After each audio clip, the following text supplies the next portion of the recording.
Halo teman-teman, kalian pernah berpikir nggak eh, alternatif lain dari istilah haram? Gitu. Kalau yang kita ketahui di banyak tempat belajar, haram itu berarti sesuatu yang mendapat dosa dilakukannya dan mendapat pahala ketika ditinggalkan atau dijauhi, ketika ditinggalkan gitu. Sesuatu yang sudah sangat umum gitu di mana-mana gitu. Cuman ya mungkin kita tidak betul-betul mengetahui apa itu wujud dari pahala atau wujud dari dosa. Itu kan sifatnya abstrak, ada di sana lah, di akhirat gitu, kata tempat kita belajar gitu. Cuman ada problem terapan yang terjadi ketika pemahaman keharaman itu tidak dilanjutkan ke tahap yang lebih membumi. Artinya baik pikiran sadar atau bawah sadar itu idealnya harus bisa merasakan segala konsep yang kita alami itu harus betul-betul menyentuh kepada realitas kita. Terlepas dari pemahaman dunia fana lah atau ilusi kesadaran lah di dalam fisika kuantum misalkan, kita kesampingkan itu dulu. Tetapi dalam kehidupan yang biasa ada baiknya ketika kita bisa menyentuh istilah yang kita pakai sehari-hari. Haram itu gimana sih aplikasinya kayak gitu. Biar tidak cuman haram itu semacam hal-hal yang nggak boleh gitu, atau dari sononya udah dilarang, dan kita jauh lebih terhindar dari kehidupan yang maksa gitu kan. Kalau kita dengarnya dari ustadz atau dari ulama, haram begini haram begitu gitu, kayak apa ya, ya kalau orang yang iya iya aja gitu itu bisa lebih berdamai lah gitulah. Oh ya memang nggak boleh gitu. Tapi untuk orang yang berpikir seperti generasi sekarang yang terkontaminasi dengan konten-konten uh, sifatnya pikiran gitu, maka hal itu menjadi masalah gitu. Mungkin kita ambil salah satu contoh yang polemik ya, yang nggak selesai-selesai semenjak zaman dahulu, yaitu musik itu haram. Ya kita bisa carilah di mana-mana pendapat yang katanya hadisnya yang boleh begitu, hadis yang mengharamkan begitu, yang atau yang bolehnya yang tidak haram itu di konteks tertentu lah, entah lebaran atau pesta atau gimana. Kita semua bisa banyak mencari. Cuman seperti yang kita bicarakan tadi, hal-hal yang sedemikian itu ya berjarak lah, berjarak dengan eh, pemikiran yang paling dasar sekalipun gitu. Dan memang ya daya tawar agama ini tentang akhirat lah, surga lah, neraka lah, memang ya apa ya, di sana gitu. Oke, kita masuk ke konteks yang musik tadi ya. Mungkin saya langsung tawarkan satu konsep lah, biar gak kemana-mana ya. Saya sempat berpikir, kita bisa menganggap keharaman musik itu karena ada alasannya lah. Kita berangkat dari sana mungkin lah. Jangan-jangan sesuatu yang diharamkan itu bukan bermakna tidak boleh. Jangan-jangan loh ya, ini bukan fatwa. Akan tetapi itu adalah sesuatu yang mulia, yang luhur gitu. Sebelum masuk musik kita pinjam ke istilah yang lebih solid lah gitu. Misalkan kita haram menyetubuhi wanita yang tidak dinikahi gitu. Jangan-jangan artinya itu bukan tidak boleh mensetubuhi, tetapi tubuh perempuan yang belum dinikahi itu sifatnya mulia, terhormat gitu. Artinya dia ada di dalam asuhan ayahnya lah, atau asuhan ya entahlah gitu. Intinya kita tidak bisa menyentuhnya sembarangan karena itu sesuatu yang terhormat. Atau kita haram mencuri barang tetangga misalkan, barang teman gitu. Ya karena itu ada pengampunya, ada pemiliknya. Sebelum kita melakukan atau mendapatkan otoritas untuk menyentuh itu, ya selamanya haram, tidak boleh. Itu masih terhormat lah. Lalu gimana bang kalau perempuannya udah dinikahin atau di yang barang tetangga itu udah diizinin, apa itu udah nggak terhormat? Iya, bukan gitu.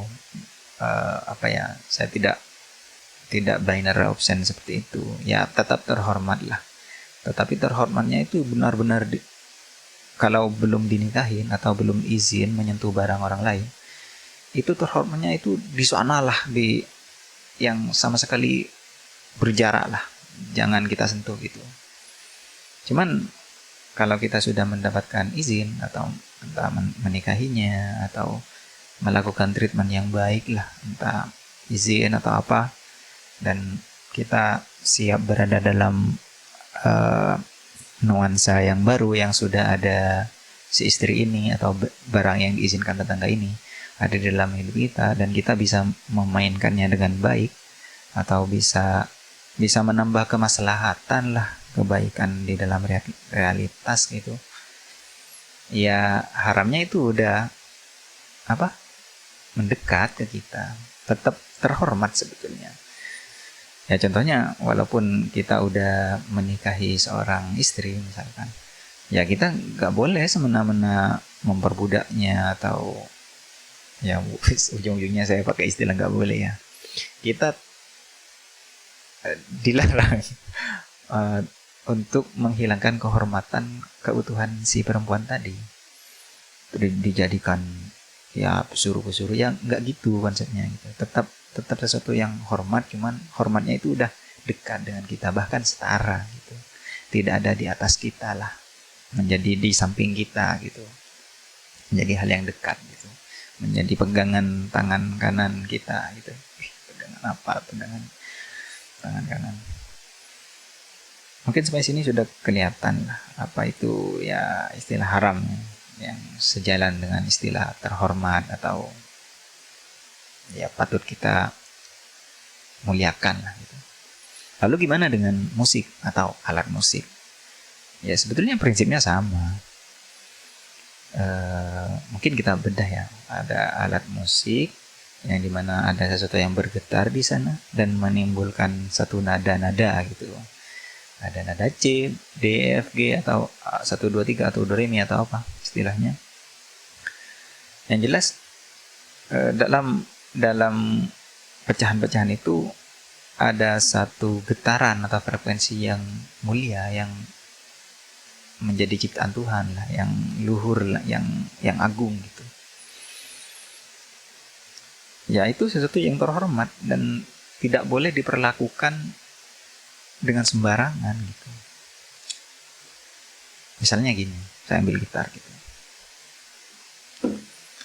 Ya kita mulai dari orang yang udah anggap bisa main gitar lah. Do, re, mi, fa, do, re, mi, fa, sol, la, si, do. Ya taruhlah kita udah berlatih gitar. Maka pertanyaan analogi yang seperti tadi, apakah orang yang sudah berlatih gitar lama, belajar gitar lama, dan memainkan nada dengan betul treatmentnya, entah kita pakai istilah orang yang sudah menikahi gitar, apakah gitarnya masih haram? Ya saya ingin tanya itu gitulah. Saya harap penonton sudah bisa mendapatkan abstraksi orang yang belajar gitar, orang yang belajar musik lah, berarti dia meminang apa yang sebelumnya itu benda yang mulia gitu.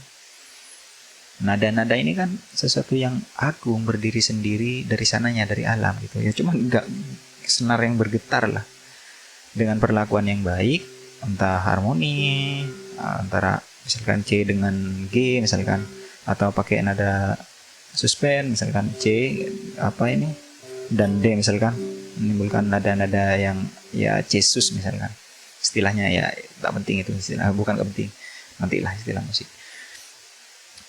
Dengan kita sudah meminang gitar ini dan mati-matian belajar menguasai musik, ada teorinya begini, aplikasinya, perasaannya begini, otomatis dari yang semula nada-nada indah, yang luhur, yang haram tadi, itu bisa kita bumikan, bisa kita sandingkan dengan kehidupan badaniah kita. Maka apakah musik bagi orang yang bisa memainkannya dan tidak malas dan bagus mainnya, apakah masih haram? Ya haram dalam artian tetap terhormat gitu. Walaupun kita udah bisa main musik hebat, latihannya udah lama, kita nggak bisa main musik dengan asal-asalan. Misalkan kuncinya C tapi melodinya kemana, apa yang nggak jelas, apa metiknya nggak bener gitu. Yaitu kita pada saat itu berarti kita menghinakan musik gitu. Betul-betul merendahkan apa yang aslinya terhormat gitu. C itu udah ada rumusnya begini-begini, apa nadanya kayak gitu dari alam, ke harmoninya kayak gitu, terus kita perlakukan dengan tidak bagus gitu mainnya, maka ya nggak boleh.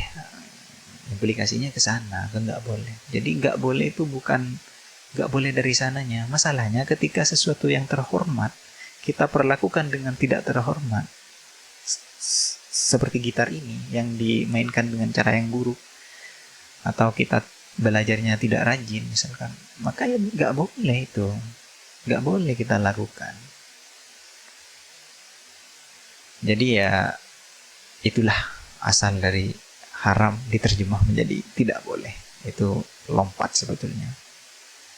Cuman ya kebaikan para ulama lah. Dulu mungkin orang-orang tidak terkontaminasi abstraksi pemikiran yang semundur ini ya, yang semaju ini, yang seluas ini gitu lah. Tetapi ya para imam kita, para ulama kita, para guru kita itu memberikan yang kayak gini. Oke lah, masyarakat nggak paham, yang penting ngelakuin ini. Wes lah, nggak paham nggak apa-apa, lakuin aja kayak gitu, pasti baik. Ya semacam seperti itu. Cuman agar itu tidak menjadi doktrin yang membunuh ke dalam diri gitu, atau menjadikan kita bertengkar dengan saudara atau dengan tetangga, ya ada baiknya lah kita mundur dan melihat apa sih sebetulnya sambungannya di mana ini sama ini, masalahnya asalnya apa gitu. Ya jadi apa makna dari haram? Haram adalah sesuatu yang mulia dan tidak boleh ditreatment atau diperlakukan sembarangan gitu.